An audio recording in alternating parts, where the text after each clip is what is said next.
我现在开着的这个 BMW XM 呢，它的综合动力高达653 PS 和800个 Nm，它的0到100是 4.3 秒。在它之上还有一个 Label Red 的那个有700多个 PS 和1000个 Nm， 所以那个车子甚至比 Ferrari Pro 三轨的 Power Data 还要来得高。那我们说回这辆车子啊，就这个动力数据其实已经是一个超级 SUV 了，因为我们说市面上的超级 SUV， 从 Lamborghini Urus 到 Cayenne Turbo 到 Bentley Bentayga VX、DBX 等等，它们都是 4.0 litre VX Twin Turbo，but 它这个是 4.4 litre VX Turbo， 再加上一个 25.7 kWh 的离子电池。Electric Model 就可以 provide 197个 PS 和280个 Nm， 它就是一个油电混合的 High Performance SUV。刚才我驾下来过后，我有一个最深刻的体验，就是 when 它的这个 VX engine kicks in 的时候，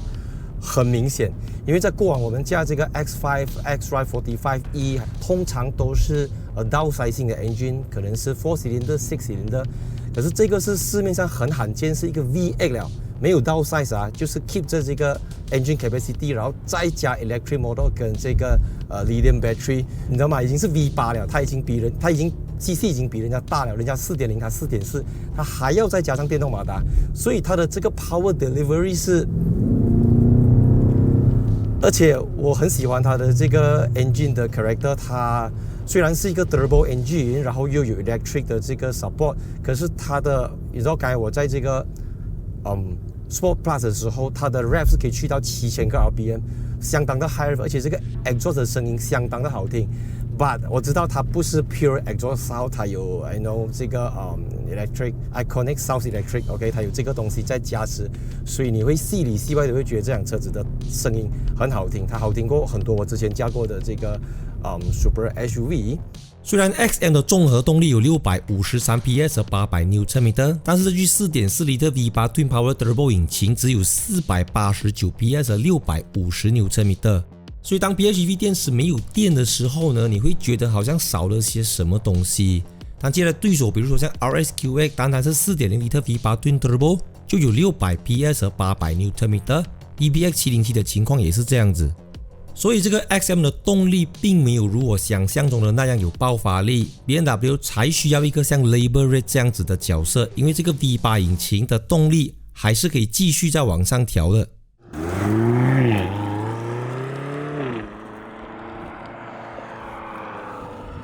Welcome to Phoenix, Arizona。感谢 BMW Malaysia 邀请我从马来西亚飞到来美国 review 这个全新的 BMW XM。那在马来西亚的税后售价是1398800，差不多140万马币。那据我所知，在马来西亚现在这辆车子已经卖了差不多10到15辆这样子，就至少有10个顾客是订了这个 BMW XM。那 BMW XM 啊，它全球主攻的市场有 26% 在美国， 23% 在中国，然后有 8% 在 Middle East 中东，然后有 7% 在德国， 7% 在韩国。那我昨天知道韩国市场这台车子就卖了超过1000台 ，which is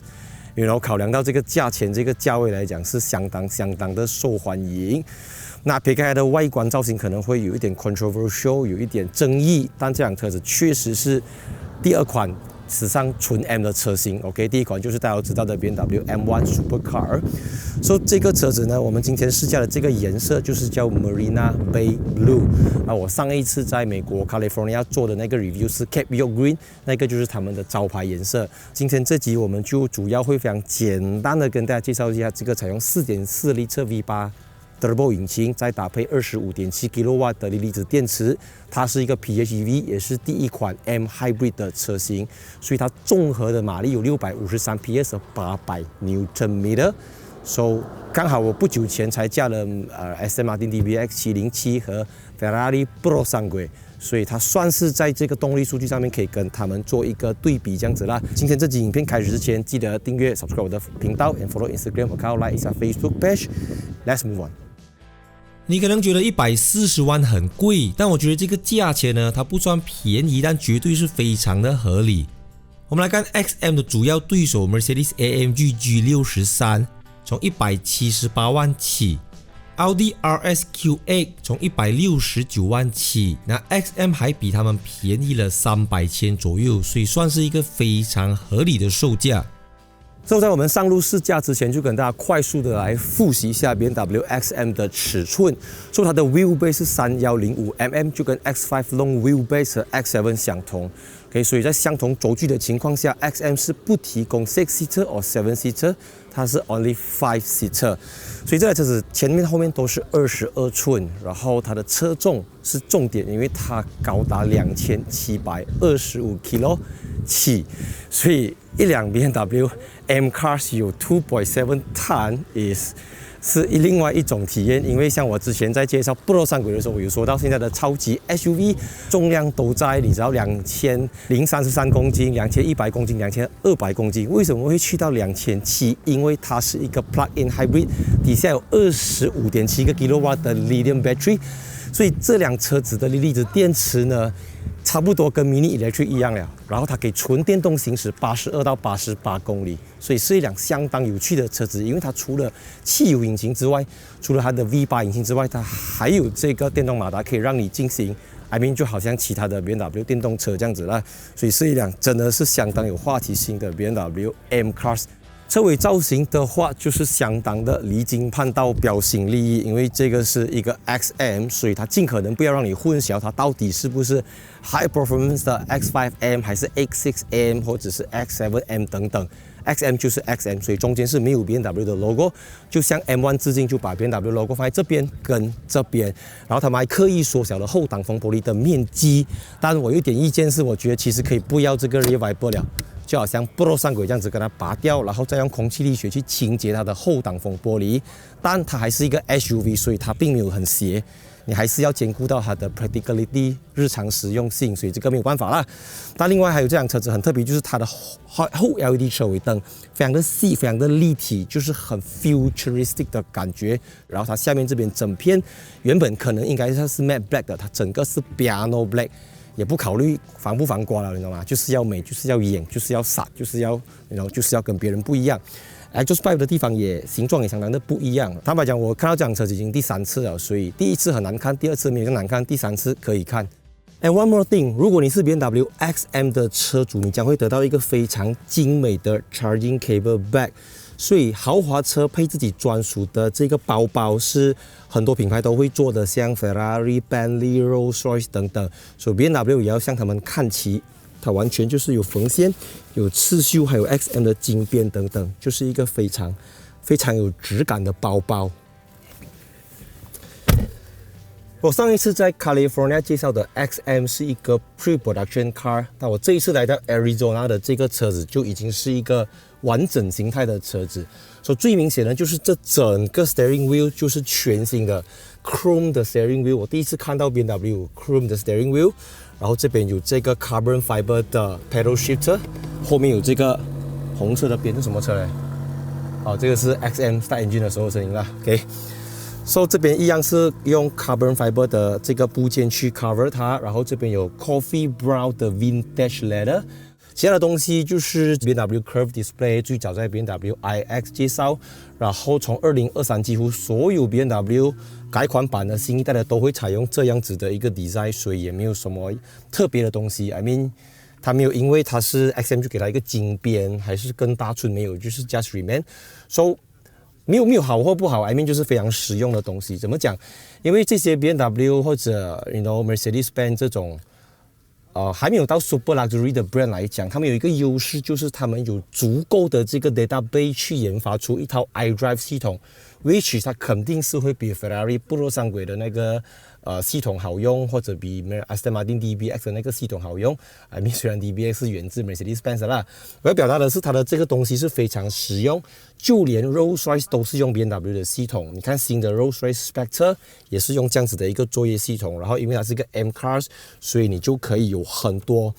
M 专属的功能，就是这个 M1 跟 M2， 不是那个 M1 M2 而是那个声音 OK。So 你可以去进行很多个性化的 setting。这个也就是买 M Cars 的价值，然后再强调它是一个 pure M 它不是那种一般的 M 所以你可以调整 drive train、energy recovery、chassis、steering、brake MX Drive 它有这个 differential 标配就是 4-wheel drive 等等，所以是一辆那个 spec 是满到演出满到要吐出来那种 spec 这是满到没有的形容，更不要讲 Power and Wilkins 的音响。所以我期待，我目前还没有看到右驾版本的啦，因为在马来西亚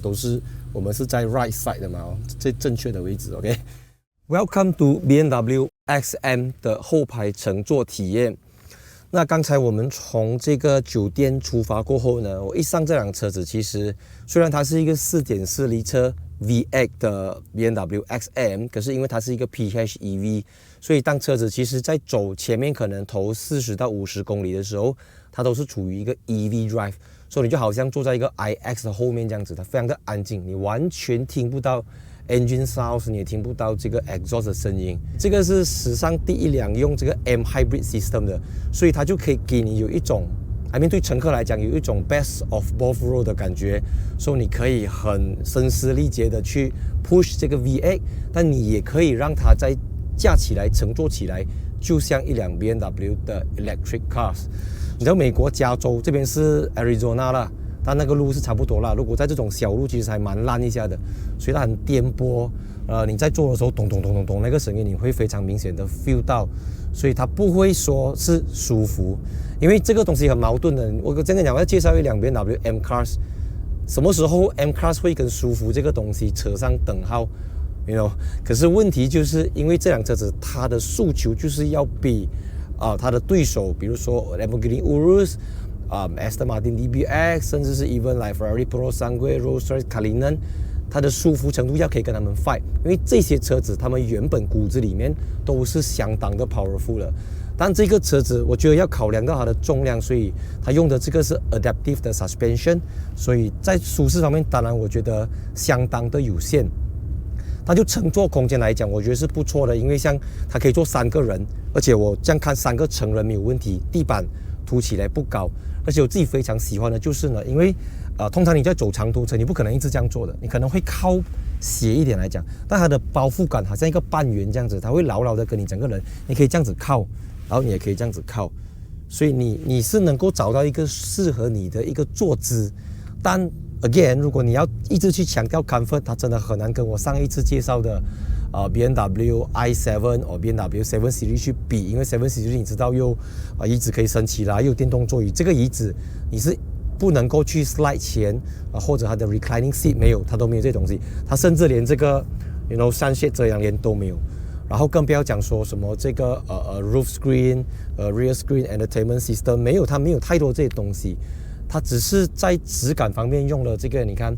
，coffee brown 的这个好像 Alcantara leather， 还有 Merino leather， 还有 Power and Wilkins 的 aluminium 的这个 speakers 的 covers， 而且它的这个放水壶的地方，它其实也相当的怎么讲？它给我感觉这个 storage 有点像飞机的这个business class 里面这样子啦，而且它有一个东西相当特别的，就是呢，它提供了一个这个枕头给你。就好像你坐Rolls-Royce Cullinan 或者是一些 Bentley 这样子，它会有专属的一些东西。你看它这边甚至有给你这个 XM 的这个东西，而且它是有麂皮的材质等等。所以讲到材质，你看我头顶上这片东西呢，它是一个 3D element 的车顶，它不是 panoramic glass roof， 它也不是 sunroof、moon roof， 也不是什么 electrochromic 的，没有。even 你要 optional 去选 sunroof 也没有。OK， 就你讲它的舒适程度，当然不能够跟7 Series 比。不过你就一个 M Cars 来讲，你知道 M Cars Pure M M2、M3、M4 肯定不够它大 ，M5 是 sedan， 所以这个 XM 来讲，真的是 M Cars 里面能够找到最舒服的一个坐姿。它肯定不是业内最顶级的，可是就这个整个 package 来讲，我觉得是可以算是值回票价啦。因为我相信M Cars 的重点还是在它的 handling performance acceleration 这个东西，只要它不要 below standard 就可以了。所以我觉得它有交到它的功课，但你说特别满意，这样就没有了。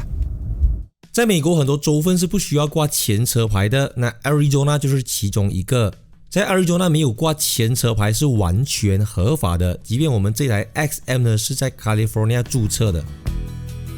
我们住在 Phoenix 东边的 Scottsdale， 主办方安排我们到 Tonto National Forest 进行拍摄。美国境内有154座国家森林， Tonto 是美国第9大的国家森林。想要远离现代生活的美国人都会来这里，远离城市的喧嚣，享受辽阔的大自然。那你进来这边要买一张8块钱的 Tonto Daily Pass。在马来西亚几乎不可能看到这样大面积的沙漠风光，你望向远方的话还可以看到雪山。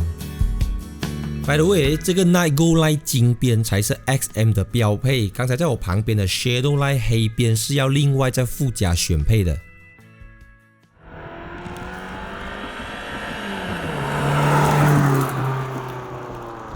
当然，这个 XM 呢，我对它最大的疑问就是它的 weight，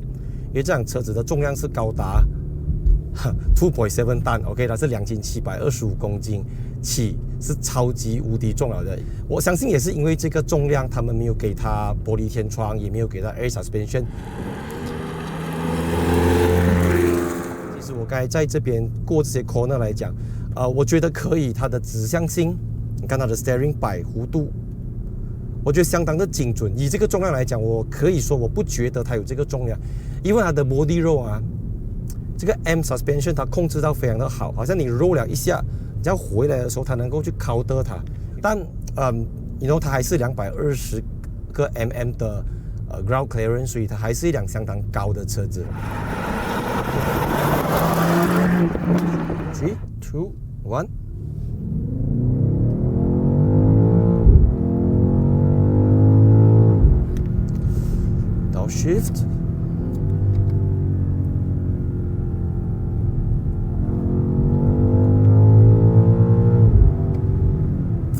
哇，这个声音真的是很好听，因为它的声音是透过这个 Power and Wilkins 啊，所以它很 complete 啊，从你的 engine 到你的 exhaust， 再到你的车厢、你的 cabin， 东南西北、前后左右都很全面。然后我们现在就在美国的这种路，它的路况不是很好，所以在这种路况你就会更加凸显出这辆车子真的是很弹跳，然后它整个就是所有的 feedback 都非常的清晰。Of course， 它的 steering wheel 非常的精准啊，我觉得我自己非常喜欢这辆车子。只是如果有机会去 push 它的话，可能就能够去体验到它更多的这个功夫底子。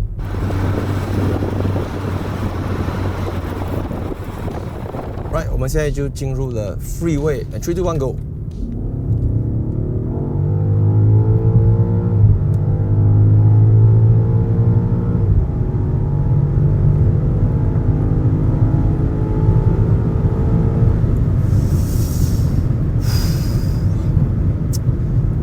说实话，我觉得它的这个 powertrain 有一点 overkill 了，因为如果要 compare to 别人来讲，我觉得它的优势是在于它很 smooth， 因为这个Jack F 的 X-Speed 的这个 M 的 Steptronic transmission， 它很 smooth 啊。当然，如果你是城市走停这个 VX engine 一直 kick in 的时候，你会 feel 到有一点好像被吓醒来这样子。可是 when 你已经在 on track 了 ，OK， 你已经走着的时候。你在中段加速的时候，那个动力真的是如虎添翼这样子。因为这个电动马达，你看它只是这个 electric motor alone 它就有你知道吗？197，差不多200个 horsepower，280个Newton米的。Of course， 如果你在这个 pure EV mode 的话，它的 maximum speed 是140km per hour， but it doesn't matter 啦，因为至少当你车子没有油的时候，你可以用 EV range 去到88公里最远啦。所以如果你去 Sport Plus，很 smooth， 非常 smooth， 它的 upshift。OK，so 我们说 turbo 车一定会有这个 turbo lag， 所以通常 PHEV 呢，它就会用这个 electric model 去补足掉它的，去抵消掉这个 turbo lag 啊，或者用twin turbo， 就是一个大的 turbo， 一个小的 turbo， 然后来 counter 它这样子。可是这个车子因为它的这个 electric model 真的是非常大，它大到呢，当你的 turbo lag 来的时候，它的 electric model 在后面去 push 这辆车子。So smooth， 很 smooth， 它的确有让 BMW 的这个 X 家族跳出这个框框。真的，我觉得很不简单，因为其实你看到这个4.4 liter VX engine 啊，它不是照搬罢了的，因为这个是一个 new version 了的，它为了要跟这个电动马达，这个 BMW XM 它是 M Hybrid 的一个起点，这个 M2 它是 M Division 的最后一个 Internal Combustion Engine 的 product， 可是这个就是第一个 M Hybrid， 所以从 XM 开始，我相信接下来未来的这个 M5、M3、M4 可能都会迈入 maybe 6 cylinder with PHEV or I don't know 4 cylinder with PHEV。for BMW 它已经做过3 cylinder with PHEV 啦，就是来i8 这样子的车型，所以我觉得未来是一个怎么讲，非常值得期待的未来啦。我觉得 BMW 真的很不容易啦，因为你要在原有的基础上，这个 CLAR 的 platform 去给到他们的客户这样子的感觉，无论从 interior、exterior， 从它 powertrain、transmission， 甚至到它的这个 M differential， 还有它的 brake 等等，就是每一点都要让它与众不同，这个更加不简单，因为它底下还有自己的很多X 家族的这个兄弟姐妹啦。我相信很多人都会有一个疑问啊，为什么 BMW 不要打造一个 supercar 超级跑车？那我这边指的超跑指的是像911、F8 和720S 这些后中置引擎的超跑。上一个比较像是超跑的 BMW i8 已经停产了。现在我们放眼看去 BMW line up 的话，比较像 supercar 的车子就是 BMW M8 Competition。但 M8 始终是比较倾向于一个 GT 跑车，而不是100%的后中置引擎跑车。而我觉得 BMW 是一个非常务实的品牌，如果没有一定的销量在辅助，没有一定的市场，他们不会贸然去冒这个风险。但我们说超级 SUV 就不同了，他们已经有一个非常可靠的 platform， 非常强劲的 V8 引擎，还有非常成熟的 eDrive 系统。把这三者结合起来，再加上一个标新立异的外观，于是就有了 BMW XM。 因为我不确定未来有没有机会在 Malaysia on road 去试驾这个 XM， 因为你知道在马来西亚我们拿到的机会其实不太多啦，所以也非常感谢这个BMW Malaysia 可以让我来到美国，就在这边试驾。你知道这个 XM 或者我们说7 Series 是很大辆的车子，可是你在美国的 freeway， 你在美国的 highway 来讲，你不会觉得这辆车子大。你前后左右的这些 full size SUV 这些pickup truck 来讲，都甚至还长过你。所以我觉得 XM 在美国来讲，它真的还好吧？欢迎留言告诉我你对这个 XM 的评价是什么？你觉得如果你有这个 budget，Lamborghini Urus、Aston Martin DBX、Lotus Grey 还是 BMW XM， 你的看法是怎样？对它的外观造型、内饰设计，或者它的整个加速、操控表现等等，它的这个过弯表现等等，确实有点挣扎啦。坦白讲，因为它毕竟这个 suspension 必须要去负荷这样高的重量。喜欢影片记得分享、按赞、订阅 ，follow 我的 Instagram account，like 一下 Facebook page，and see you in my next video. 3, 2, 1, cut. Let's go.